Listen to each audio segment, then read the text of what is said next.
Hey guys, I want to try something new on here, so you're going to have to endure some video content. As you can see, I've grown a bit of a quarantine beard, and it's gotten to the point where I'm pretty sure I can store all of the baked goods that I've made with my extra time inside of it. Anyway, hopefully you'll all like this format. When I started this website, I called it Stream of Steeg as a play on Stream of Consciousness. Writing inevitably gets edited down, but I think video might be a bit more faithful to that idea. So without further ado, we're going to do a policy version of Good Idea, Bad Ideas. I don't know if you've ever heard of Animaniacs, but it was a fantastic cartoon that I used to watch when I was a kid. They did this segment called Good Idea, Bad Idea, where they did animated versions of a good idea and then a misinterpretation of the good idea. So I think it's kind of on point for this. We're in a park, so there's joggers going by. First up, the individual support in the CARES Act, which is the coronavirus stimulus package that Congress put together.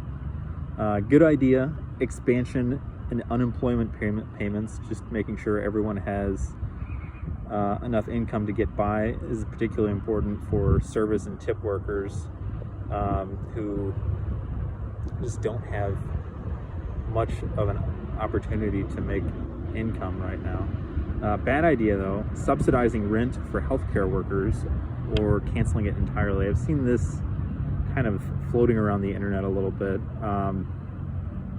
The problem that healthcare workers have right now is they can't get enough personal protective equipment. They're getting paid. They're probably busier now than they ever will be.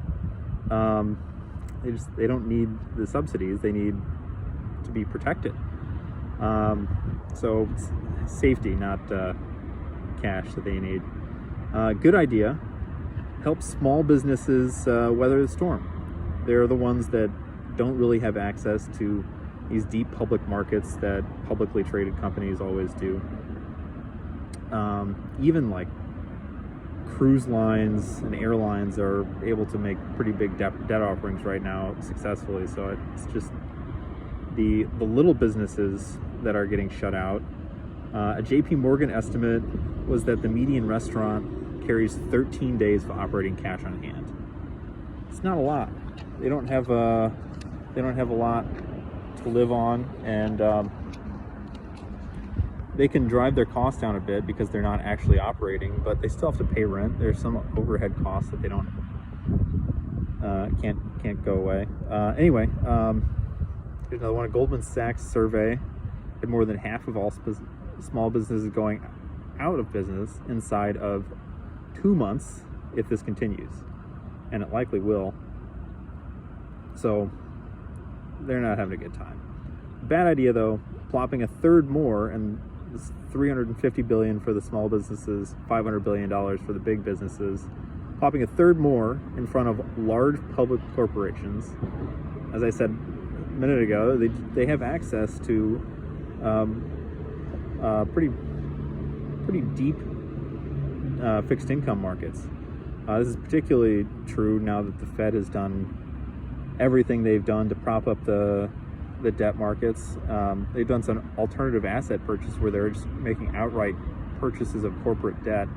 So it's something that can get taken care of with monetary policy. And I won't go too deep into whether I think that's a good idea or a bad idea, but putting fiscal stimulus on top of that when they're already kind of doing okay because of the monetary stimulus, it's kind of wasteful. Especially, you've gotten $1.7 trillion in applications for small businesses for these loans that they put out. It's only $350 billion that they made available. It's not great. Yeah.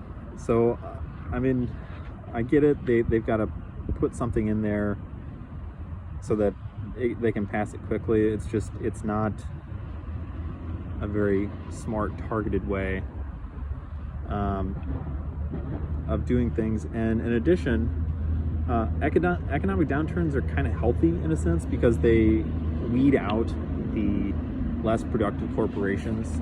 These unproductive corporations, I wrote about actually last week.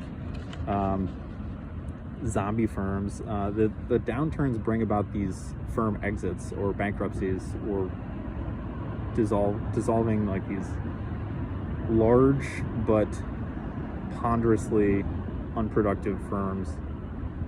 That's not a great word for that, but anyway.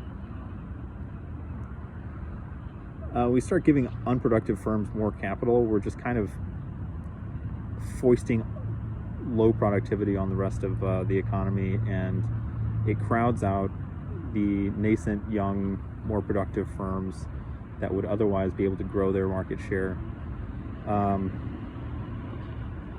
And it's really one of the reasons why we're going to continue to see sluggish economic growth for the time being. So giving them more money, not necessarily the best idea. Good idea, putting cash directly in the hands of consumers. This means they can actually afford to pay their rent and their mortgages. And if they don't pay, we might get an actual implosion of the entire market of property and mortgages, which is kind of a large portion of our economy. It's a bad idea, though, making small business assistance contingent on keeping people on the payroll. We know that small businesses are doing less, and they don't have much to do because there's not as much economic activity. Whether or not you have forced shutdowns, people just aren't going out as much because they're afraid. Forcing them to keep people on the payroll is essentially telling them don't do productive things. And if a business is able to use their employees, it's not like they're going to stop doing that. They're going to keep them. I don't know. There's, even if it's like 1% of the people that are laid off are able to do something productive with their time, it's better than nothing. And we're kind of forcing them to do nothing. If we tell them that they're going to have to stay on the payroll, they have to still work doing busy work that probably isn't going anywhere. Whereas if we just give individuals the money, they can still make the rent, they can still pay for groceries, live their lives, and maybe come up with something interesting to do with their time at home.